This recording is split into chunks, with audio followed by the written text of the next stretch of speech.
हमारा उद्धार करने वाले पक्षीराज, हमारा आपका प्रत्यक्ष कोई संबंध नहीं, फिर भी आपने निस्वार्थ भाव से हमारी सहायता की है।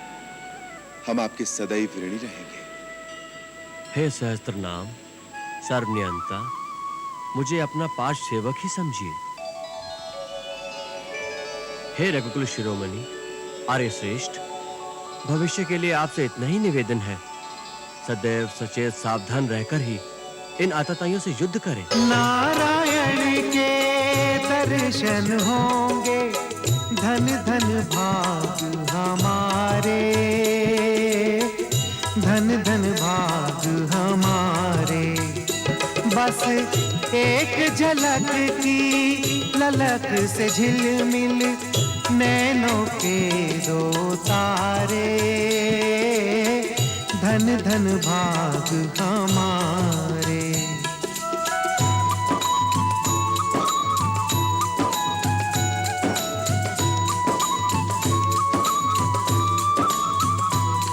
श्रीमन्नारायण गरिमा गायन निज दिन तीनों भुवन करे, भव भव भय भंजन नित्य निरंजन अंजन करिजन नयन भरे। प्रभु परम प्रतापी प्रबल प्रभावी, पाप ताप संताप हरे। नित नारद शारद शेष महेश्वर, पार न पावे ध्यान धरे।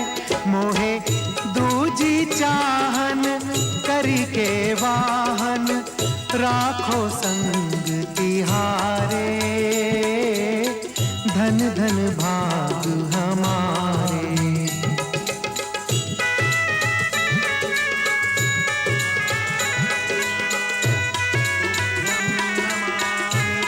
जगदीश्वराय हे लक्ष्मीकांतम तुभ्यं नमामि। वो देखो, पवन पुत्र बजरंगबली आंजनेय आ रहे हैं और साथ में खगराज गरुड़ भी आ रहे हैं।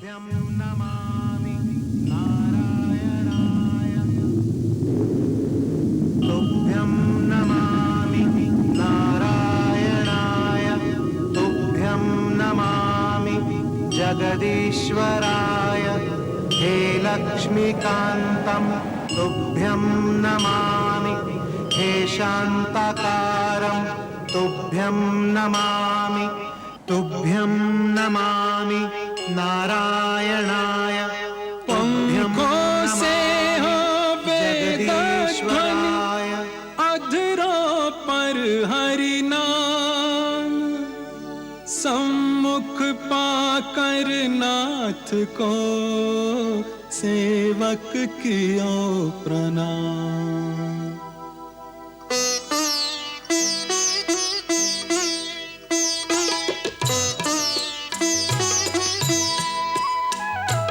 विस्मित होकर गरुड़ प्रभु के मुख की ओर निहारे।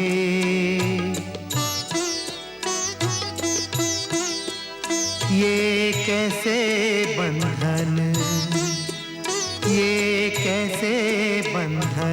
बीच बंधे हो, बंधन काटन हारे, बंधन काटन हारे।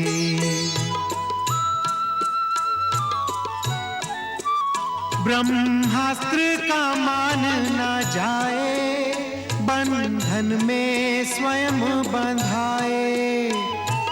तुम्हारी लीला, ओ तुम्हारी लीला, तुम ही जानो राम रमापति प्यारे, राम रमापति प्यारे।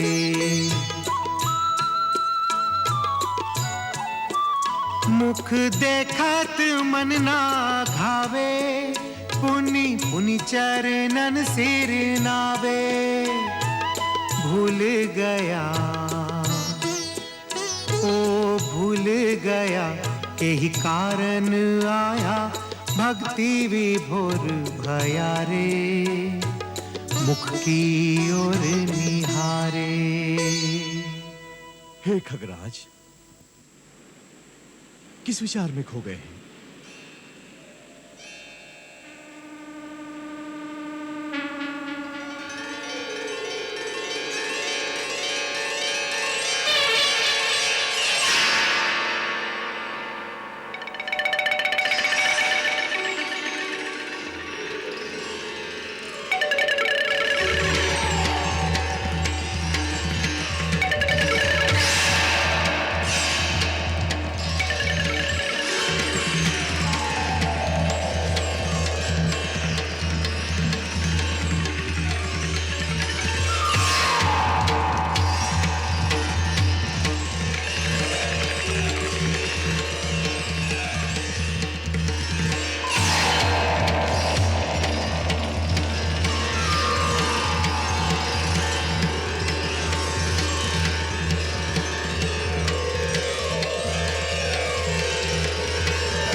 क्या हो गया था?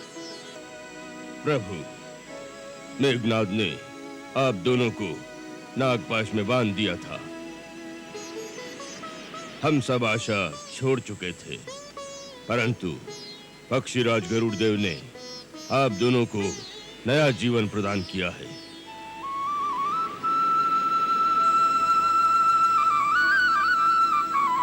नागपाश से हमारा उद्धार करने वाले पक्षीराज, हमारा आपका प्रत्यक्ष कोई संबंध नहीं, फिर भी आपने निस्वार्थ भाव से हमारी सहायता की है।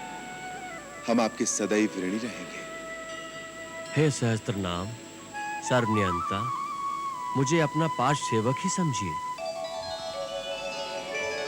हे रघुकुल शिरोमणि आर्य श्रेष्ठ, भविष्य के लिए आपसे इतना ही निवेदन है, सदैव सचेत सावधान रहकर ही इन आतताइयों से युद्ध करें।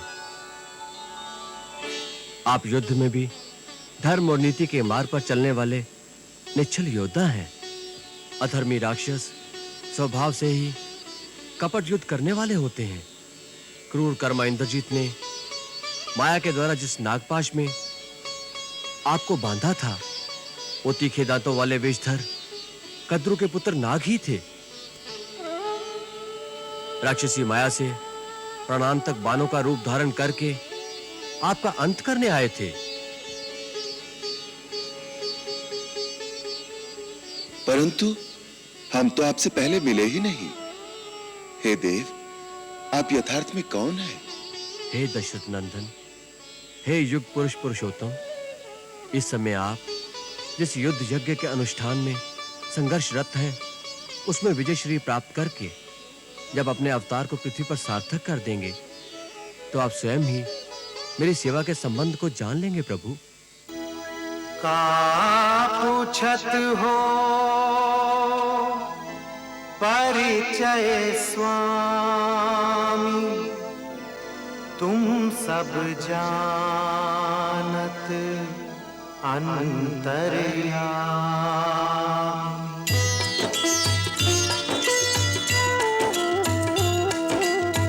जब निज धाम लौट पति प्रभु आई हो, सेवक को तब परिचय पाई हो।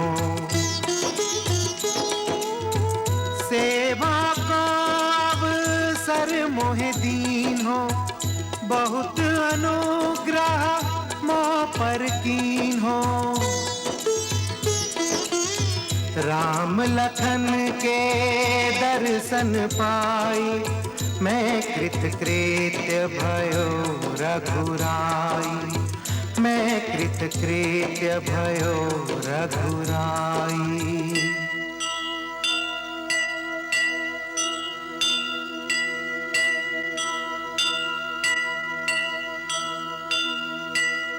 करके पुण्य प्रदक्षिणा नाथ ही कियो प्रणाम। वेद ध्वनि कर तो भयो, गरुड़ चलो निज धाम।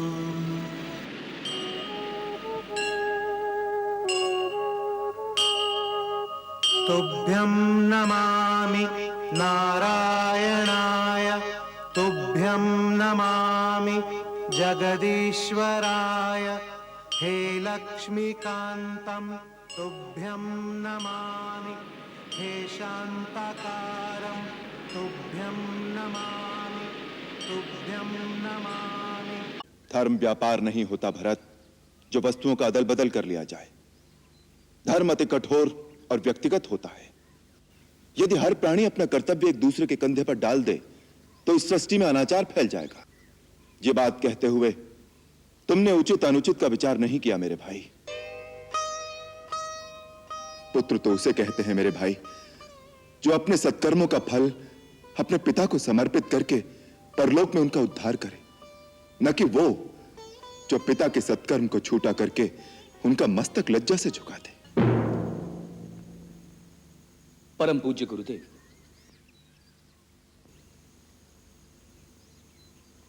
भैया,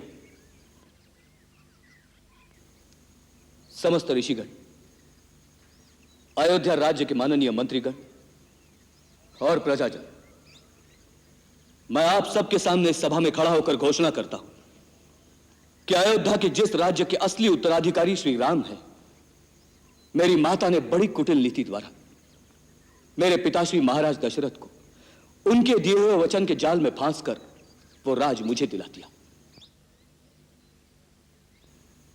परंतु ऐसे अधर्म के पथ पर चलना मैं सर्वथा अनुचित मानता हूं, क्योंकि राज का अधिकारी सर्वदा ज्येष्ठ पुत्र ही होता है। हमारे कुल की रीति और विधान भी यही है, इसलिए उसके विरुद्ध जाना अधर्म होगा। मैं ये भी जानता हूं कि मुझ जैसे पापी के मुख से धर्म और अधर्म की बातें सुनकर सारा संसार परिहास करेगा, परंतु मुझे एक ही आशा है, श्री राम जैसा दाता यह नहीं देखेगा कि मांगने वाला पात्र है या कुपात्र। इसलिए मेरे अवगुणों को ना देखकर मेरी यह प्रार्थना स्वीकार कीजिए। अपने कुल धर्म के अनुसार अयोध्या के राज सिंहासन को ग्रहण करके मुझे और मेरी कलंकिनी माता को अपने पापों का प्रायश्चित करने में सहायता कीजिए।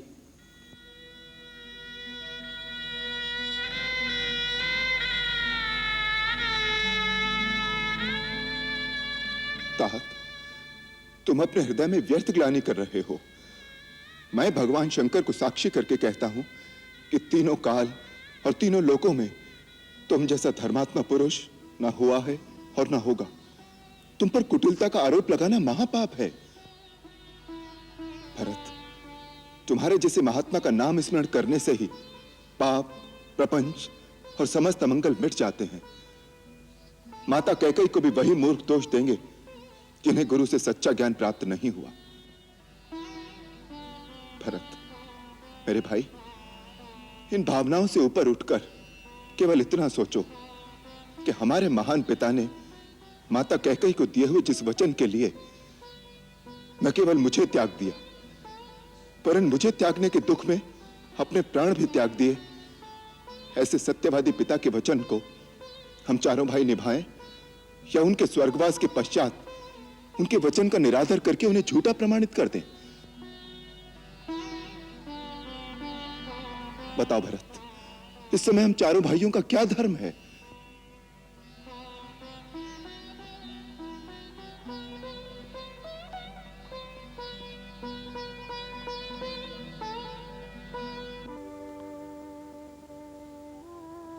राम,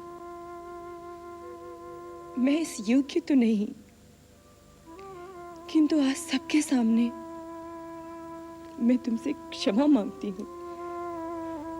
मुझे क्षमा कर दो राम।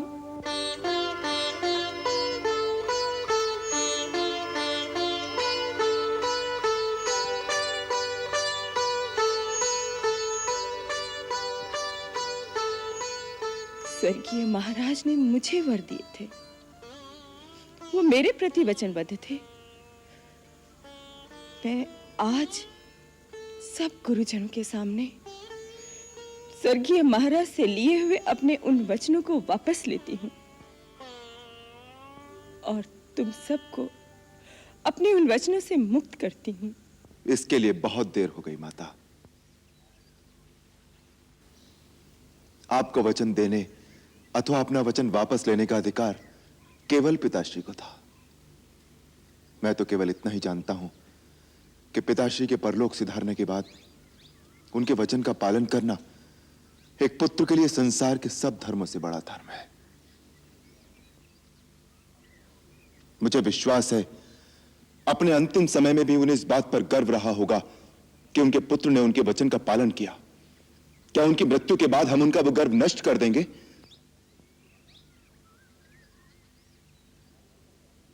भरत, हमारे पिता जाने से पहले यह आज्ञा दे गए हैं कि एक पुत्र वन में रहे तथा दूसरा राजा बने। उनकी इस आज्ञा का पालन करना ही हम सबका धर्म है। ठीक है, अगर यही धर्म है तो मैं 14 वर्ष वन में रहता हूं, परंतु आप अयोध्या लौट जाइए। धर्म व्यापार नहीं होता भरत, जो वस्तुओं का अदल बदल कर लिया जाए। धर्म अति कठोर और व्यक्तिगत होता है। यदि हर प्राणी अपना कर्तव्य एक दूसरे के कंधे पर डाल दे तो इस सृष्टि में अनाचार फैल जाएगा। तुम राजा होकर ऐसे अनाचार की बात सोचते हो तो इसका प्रभाव प्रजा के साधारण मनुष्यों पर क्या पड़ेगा? ये बात कहते हुए तुमने उचित अनुचित का विचार नहीं किया मेरे भाई। भैया, भैया, इस समय मुझे उचित अनुचित कुछ नहीं सूझ रहा। बस मुझे एक ही बात का भरोसा है। मेरे भैया का मुझ पर इतना स्नेह है कि बचपन में भी जब कभी मैं खेल में हार जाता था तो वो मेरे लिए झूठ बोलकर भी मुझे जिता देते थे।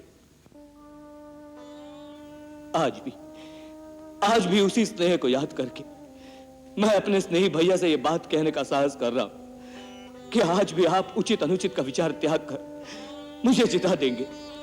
भैया, भैया, मैं आपका वही छोटा सा भरत हूं भैया। तुम्हारे लिए तो मैं आज भी झूठ बोलने का पाप कर सकता हूं, क्योंकि उसमें केवल पाप का दंड मुझे ही भोगना होगा। परंतु तुम मुझसे वो कार्य करने को कह रहे हो जिससे हमारे पिताश्री का वचन झूठा हो जाएगा।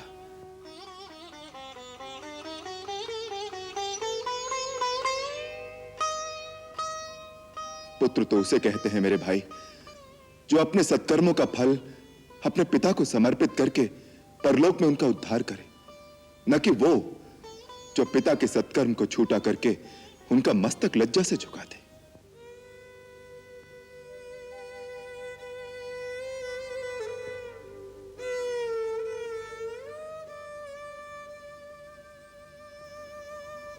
तो ठीक है भैया, आप अपना कर्तव्य निभाइए, मैं अपना धर्म निभाता हूं। मैं भी इसी पर्णकुटी के सामने कुशा बिछाकर अन्न जल ग्रहण किए बिना तब तक बैठा रहूंगा जब तक इसका निर्णय नहीं हो जाता कि श्री राम को भरत प्यारा है या नहीं।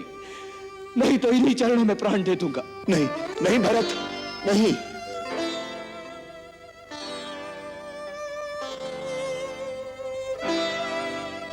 मुझे ऐसे धर्म संकट में न डालो, मुझसे तुम्हारा दुख सहन नहीं होगा।